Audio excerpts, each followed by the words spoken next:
নমস্কাৰ বন্ধুসকল আজি আমি আলোচনা কৰিবলৈ গৈ আছো অসম টেটৰ ইংৰাজী বিষয়ৰ এটা বিশেষ টপিক আজিৰ এই ভিডিঅ'টোৰ যেটো টপিক হেতু হ'ব ল্যাঙ্গুৱেজ স্কিলছ আজি আমি ল্যাঙ্গুৱেজ স্কিলছৰ বিষয়ে কিছুমান বস্তু শিকিম ইংলিশ ল্যাঙ্গুৱেজ স্কিলছৰ ওপৰত আজিৰ এই ক্লাছটো হ'ব প্ৰথম প্ৰশ্ন আপোনালোকৰ কাৰণে হোৱাট ইজ LSRW এই LSRW আসলতে কি হেতু আমাৰ কাৰণে অতিকে জানি থোৱা মানে জৰুৰী বস্তু সিকুৱেন্স টু এনেকা ধৰণৰ হ'ব LSRW hall listening speaking reading and writing আমাক তেনেকা কোৱেশ্চন আহি যাব পাৰে এটা মিছিং থাকিব আপুনি কি হয় বুজাব লাগিব বা সিকুৱেন্স কেতিয়াবা কোৱেশ্চন আহি যায় গতিকে এইটো বস্তু আপুনি ট্ৰিক্স LSRW এইটো যদি আমি মনত ৰাখিলো L কি বুজায় আমি গম পাম স্পিকিং S কি বুজায় W R কি বুজায় আৰু W কি বুজায় গতিকে LSRW এই বস্তুখিনি আমি জানি থোৱা ভাল আৰু হেতু হল listening speaking reading and writing এতিয়া কিছুমান স্কিলৰ বিষয়ে আজি আলোচনা কৰিম তো ৰিসেপ্টিভ স্কিল আৰু প্ৰডাক্টিভ স্কিল কি এইবিলাক প্ৰশ্ন আপোনালোকৰ এক্সামত পাব আপোনালোকে receptive skill is also known as passive skill এতিয়া এই যেটো আন্ডাৰলাইন কৰিছো মই আপোনালোকক বুজোৱাৰ মানে আপোনালোকে বুজি পোৱাত সহায় হ'ব ৰিসেপ্টিভ স্কিলত কি হয় ৰিসিভ কৰা হয় ওকে এতিয়া যদি মই ৰিসিভ কেনেকৈ কৰে চাওক লিসনিংত আপুনি শুনিব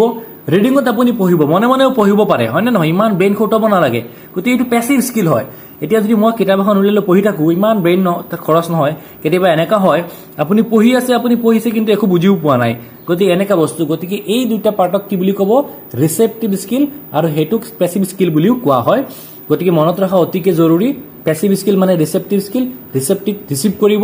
লিসনিং আৰু ৰিডিং এই দুটা পৰিব এইটোৰ ওপৰত নেক্সট হ'ব আপোনাৰ প্ৰডাক্টিভ স্কিল বা প্ৰডাক্টিভ স্কিলক কি বুলিও কোৱা হয় এক্টিভ স্কিল হেখিনি কি বস্তু তাত কি পৰে প্ৰডাক্টিভ এই ওয়াৰ্ডটোতে আপোনাৰ কনসেপ্টটো ঘুমাই আছে গতিকে মনত ৰাখিব স্পিকিং আৰু ৰাইটিং স্পিকিং যেতিয়া আপুনি কথা কওঁতে আপুনি তো এনে ক'ব নোৱাৰে আপোনাৰ নলেজ থাকিব লাগিব কথাটো কি ভাষা কৈছে এইটোৰ ওপৰত আপোনাৰ জানিব লাগিব আপুনি ভাষাটো জানিব লাগিব গতিকে এক্টিভ হোৱাৰ প্ৰয়োজন আছে সেম তেনেকৈ যেতিয়া ৰাইটিং কৰিব আপুনি লিখাৰ ক্ষেত্ৰত আপুনি পুৰা এক্টিভ হিচাপে থাকিব লাগিব কি লিখিছে কোনটো ল্যাঙ্গুৱেজত লিখিছে তাত কেনেকা স্পেলিং থাকিব গতিকে এইখিনি কৰাৰ সময়ত আমি সম্পূৰ্ণ মনোযোগ দিয়াটো প্ৰয়োজন গতিকে এই যদি স্কিলক কি কোৱা হয় এক্টিভ স্কিল বা প্ৰডাক্টিভ স্কিল আৰু তাত পৰিব স্পিকিং এণ্ড ৰাইটিং ঠিক আছে মই কিছুমান MCQ আপোনালোকৰ কাৰণে প্ৰিপেয়াৰ কৰিছো যাতে আপোনালোকৰ ভিডিঅ'টোত বুজাত সহায় হয় বা আপোনালোকৰ যেটো কনসেপ্ট সেই কনসেপ্টটো আপোনালোকে অতি সোনকালে বুজি পায় এটা কিছুমান প্ৰশ্ন চাওক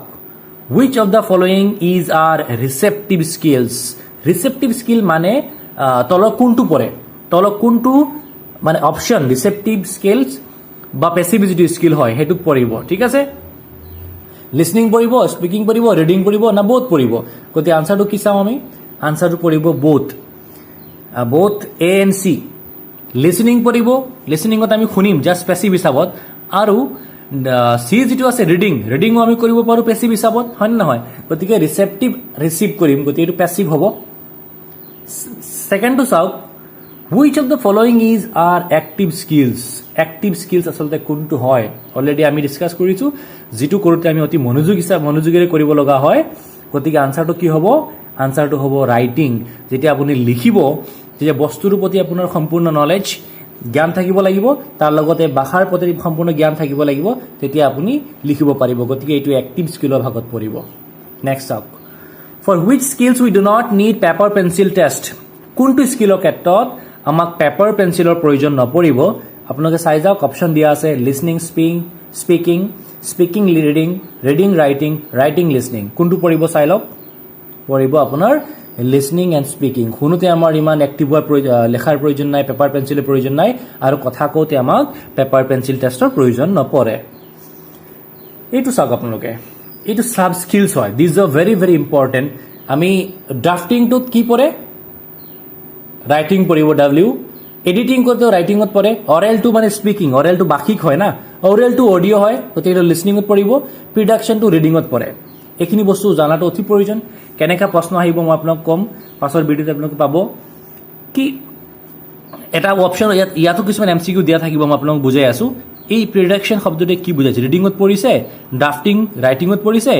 এডিট ৰাইটিঙত পৰিছে, অৰ্ডাৰ টু স্পিকিঙত পৰিছে। গতিকে LSRW ৰ কোনটো ভাগত এইখিনি পৰিছে, এইখিনি যদি আমি জানো, L মানে কি, S মানে কি, R মানে কি, W মানে কি, আৰু এইখিনি বস্তু যদি আমি জানো এইটো কি বুজায়, গতিকে আমি সিকুৱেন্সটো অতি সোনকালে মিলাই ল'ব পাৰিম। এতিয়া চাওক কুৱেশ্যন এনেকৈ আহিব, prediction is a sub skills of what, listening, reading, writing or speaking. এই প্ৰিডাকশ্যন শব্দটোৱে যিটো সাব স্কিলছ হয় সেইটো কোনটো বিভাগত পৰে। তেতিয়া আমি এই প্ৰি ৰিড চাওক, ৰিড শব্দটো আণ্ডাৰলাইন মাৰা আছে, ৰিড মানে ৰিডিঙে পৰে না, গতিকে আপোনালোকে সেইটো ট্ৰিক্স মনত ৰাখিব। ইয়াত প্ৰিডাকশ্যন ৰিড আছে, গতিকে ৰিডিঙে হ'ব, চাব আনচাৰটো হ'ব reading skill, reading sub skill. Okay, reading স্কিলৰ কিছুমান বস্তু আছে, ইয়াত স্কিল কিছুমান আছে। ইণ্টেনচিভ ৰিডিং বুলিলে আমি কি বুজি পাওঁ, intensive reading, these are very very important. Intensive reading মানে কি, ইয়াত মই আপোনালোকক বুজোৱাৰ কাৰণে লিখিছোঁ, শ্ল' উইথ ডেডিকেশ্যন। যেতিয়া আপুনি কিবা এখন কিতাপ পঢ়িব বা কিবা এটা বস্তু বা নভেল এখন আপুনি পঢ়িব, যেতিয়া আমি শ্ল' আৰু ডেডিকেশ্যন দি যেতিয়া পঢ়িব, সেই যিটো ৰিডিং স্কিল তাক কি বুলি কোৱা হয়, ইণ্টেনচিভ ৰিডিং। অ'কে, আৰু এক্সটেনচিভ ৰিডিং মানে কি, এক্সটেনচিভ ৰিডিং মানে হ'ল স্পীড। যেতিয়া আমি স্পীডত পঢ়ি যাওঁ কিবা এটা বস্তু, তেতিয়া তাক এক্সটেনচিভ ৰিডিং বুলি কোৱা হয়। এইখিনি অতিকে জৰুৰী বস্তু, কিছুমান প্ৰশ্ন আহিব, মই আপোনালোকক দেখুৱাম। স্কেনিং কি হয় আচলতে, স্কেনিং এইটো ৰিডিঙৰ এটা সাব স্কিল হয়। স্কেনিংটোত কি হ'ব, স্কেন কৰে, স্কেনত আণ্ডাৰলাইন দিয়া আছে চাওক, স্কেন তাৰমানে এইটো শ্ল' হয়। আৰু ইণ্টেনচিভ ৰিডিং এইটোত পৰে, ইণ্টেনচিভ মানে কেয়াৰফুলি ডেডিকেশ্যন দি যেতিয়া পঢ়িব তাক স্কেনিং বুলি কোৱা হয়, স্কেনিং। অ'কে, আৰু এটা হ'ল স্কিম মই আণ্ডাৰলাইন কৰিছোঁ, এইটো হ'ল ফাৰ্ষ্ট, আৰু এইটো হ'ল এক্সটেনচিভ ৰিডিং, এইটো হয়। ইয়াক কুইক স্পীড পঢ়োৱা হয়, আৰু স্কিম মানে স্কিপ কৰি গুচি যোৱা হয়। যেতিয়া আমি কিবা এটা ভিডিঅ'ত, ইউটিউব ভিডিঅ'ত কিছুমান এড আহে, তেতিয়া আমি স্কিপ কৰি দিওঁ। স্কিপ কৰা মানে কিছুমান বস্তু ৰৈ থকা, আপুনি বস্তুটো জানে, সেই বিষয়ে আপুনি পঢ়িছে, গতিকে আপুনি স্কিপ কৰি যাব। গতিকে সেই মমেণ্টত স্কিমিংটো কি হয়, এইটো ফাষ্ট হয়, আৰু এইটো কোনটো ডিপাৰ্টমেণ্টত পৰে, এইটো এক্সটেনচিভত পৰে, কিন্তু স্কেনিংটো ইণ্টেনচিভত পৰিব। এইখিনি বস্তু আমাক জানি থোৱাটো অতি প্ৰয়োজনীয়। এইখিনি আপোনালোকৰ কাৰণে মেটচ কৰিব লাগে। প্ৰিডাকশ্যনটো কোনটো পৰিব, লিসনিং, স্পিকিং, ৰাইটিং কোনটোত পৰিব, অৰেলটো কিহত পৰিব, এডিটিং কিহত পৰিব, অৰেলটো কিহত পৰিব, ড্ৰাফটিং কিহত পৰিব, স্কেনিংটো কিহত, আৰু স্কিমিংটো কিহত, আপোনালোকে এইটো মিলাব। এইটো আছিল আজিৰ ভিডিঅ'। গতিকে যদি কিবা ডাউট থাকে আপোনালোকে বেক মাৰি পুৰা বস্তুখিনি এবাৰ চাব পাৰিব। অ'কে, সাব স্কিল কি হয়, লিসনিং স্কিল কি হয়, ৰিচেপ্টিভ স্কিল কি হয়, প্ৰডাক্টিভ স্কিল কি হয়, এইখিনি মই বস্তু যিমান পাৰিছোঁ ইমান ট্ৰাই কৰিছোঁ আপোনালোকক বুজোৱাৰ ক্ষেত্ৰত। আশা কৰোঁ আপোনালোকে নিশ্চয় বুজি পাব। ধন্যবাদ বন্ধুসকল, মোৰ ভিডিঅ'টো একদম শেষলৈকে চোৱাৰ বাবে ধন্যবাদ।